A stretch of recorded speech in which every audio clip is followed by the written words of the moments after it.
Hello all, இன்றைக்கி ஒரு சின்ன ஸ்டோரி பார்க்கலாங்க. ஸோ ஜாப்பனீஸ் வந்து அதிகமாக ஃபிஷ் வந்து சாப்பிடுவாங்க.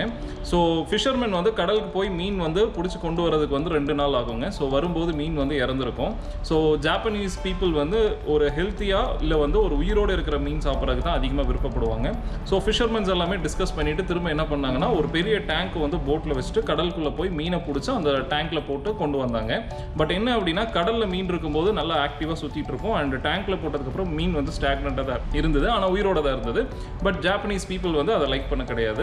ஸோ ஃபிஷர்மேன் ஹெட் வந்து என்ன பண்ணாரு அப்படின்னா, இதை பற்றி கொஞ்சம் ஸ்டடி பண்ணிட்டு, ஸோ அதே மாதிரி அந்த டேங்க் எடுத்துகிட்டு கடலுக்குள்ளே போயிட்டு அவங்க வந்து ஒரு சின்ன சுறா மீனை வந்து அந்த டேங்க்குள்ளே போட்டாங்க. ஸோ உயிர் பயத்தில் வந்து எல்லா ஃபிஷ்மே வந்து கண்டினியூஸாக சுற்றிக்கிட்டே இருந்ததுங்க.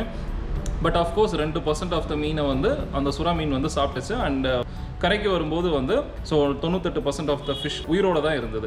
ஸோ வந்து ஜாப்பனீஸ் பீப்புள் வந்து இந்த ஃபிஷ்ஷஸ் எல்லாமே அதிகமாக வாங்கினாங்க. அண்ட் சேல்மே அவங்களுக்கு அதிகமாக க்ரோ ஆச்சு. இது வந்து சிம்பிள் R&D ப்ராசஸ். ஸோ இதுதான் MGSல வந்து உங்களுக்கு நம்ம குவாலிட்டியாக நம்ம கொடுக்குறது. ஸோ கண்டினியூஸாக வந்து நம்ம ரிசர்ச் அண்ட் டெவலப்மெண்ட் பண்ணிக்கிட்டே இருப்போம் ஒவ்வொரு ப்ராடக்ட்ஸ்லையுமே. ஸோ உங்களுக்கு ரெக்குயர்மெண்ட் என்னவோ அந்த ரெக்குயர்மெண்ட்டுக்கு எப்படி மீட் அவுட் பண்ணலாம், ஸோ இதுதான் எங்களோட ஒரு கீ மோட்டோவாக இருக்குது. ஸோ உங்களுக்கான பர்ஃபெக்ட் சாய்ஸ் வந்து MGS ஆட்டோமோட்டிவ் எப்போவுமே இருக்கும். அண்ட் உங்களோட ஃபீட்பேக்ஸ் எல்லாமே எடுத்து நம்ம அதை பேஸ் பண்ணி நம்ம ஒர்க் பண்ணுவோம். தேங்க்ஸ் ஃபார் வாட்சிங் திஸ் வீடியோ.